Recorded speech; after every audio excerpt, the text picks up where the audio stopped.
Hi అండి, welcome back to my channel. ఈరోజు recipe Rayalaseema special రాగి సంగటి నాటుకోడి పులుసు. ప్రాసెస్లోకి వెళ్ళే ముందు నా ఛానల్ని కొత్తగా ఎవరన్నా చూస్తున్నట్లయితే లైక్ చేయండి, షేర్ చేయండి, సబ్స్క్రైబ్ చేసుకోవడం మాత్రం మర్చిపోకండి. నేను చెప్పే కొలతలతో ట్రై చేస్తే ఫస్ట్ సారి చేసిన సూపర్ టేస్టీగా కుదురుతుంది.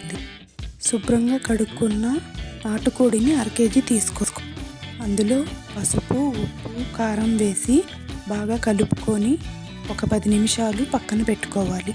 తర్వాత మసాలా కోసం ఒక మిక్సీ జార్ తీసుకొని అందులో ధనియాలు, చెక్క, లవంగ, అల్లం చిన్నులపాయ, ఎండు కొబ్బరి వేసి గ్రైండ్ చేసి పక్కన పెట్టుకోవాలి. ఒక కుక్కర్ తీసుకొని ముందుగా మనం కలిపి పెట్టుకున్న నాటుకోడిని తీసుకొని కుక్కర్లో వేసి 4-5 విజిల్స్ వచ్చే వరకు ఉడకబెట్టు. ఈ కర్రీకి ఆయిల్ ఎక్కువగానే పడుతుంది.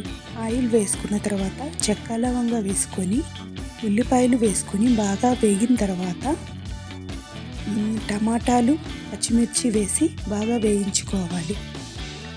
ఇవి వేగిన తర్వాత ముందుగా మనం ఉడకబెట్టుకున్న నాటుకోడి చికెన్ని ఇందులో వేసి బాగా కలుపుకోవాలి.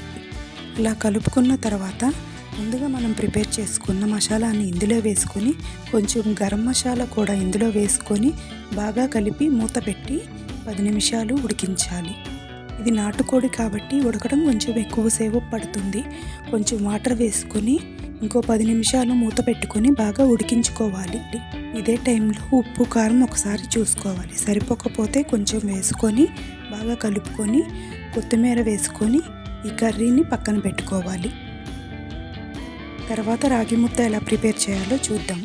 ఒక కుక్కర్ తీసుకొని అందులో 1 గ్లాస్ బియ్యాన్ని తీసుకొని శుభ్రంగా కడిగి 1 గ్లాస్కి 3 గ్లాసుల చొప్పున నీళ్లు పోసుకొని కుక్కర్లో పెట్టి 3 విజిల్స్ వచ్చే వరకు మెత్తగా ఉడికించుకోవాలి. ఒక గిన్నె తీసుకొని మనం బియ్యం ఏ గ్లాస్తో పులుచుకున్నామో ఆ గ్లాస్తో 2 గ్లాసుల రాగి పిండిని తీసుకోవాలి. అందులో 3 గ్లాసుల వాటర్ పోసి బాగా కలుపుకోవాలి.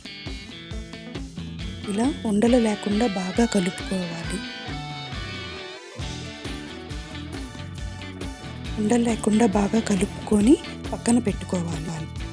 ముందుగా ఉడికించుకున్న రైస్లో కొంచెం ఉప్పు వేసుకొని ఈ రైస్ని బాగా మెత్తగా మెదుపుకోవాలి. ఇలా మెదుపుకున్న తర్వాత మనం ముందుగా కలిపి పెట్టుకున్న రాగి పిండిని వాటర్ని ఇందులో పోసుకొని బాగా ఉండలు లేకుండా సిమ్లో పెట్టుకొని బాగా కలుపుకోవాలి. ఇలా బాగా దగ్గర అయ్యేంత వరకు బాగా ఉడికించుకోవాలి. ఇలా ఈ మిశ్రమం కొంచెం కొంచెంగా బాగా దగ్గర పడుతుంది.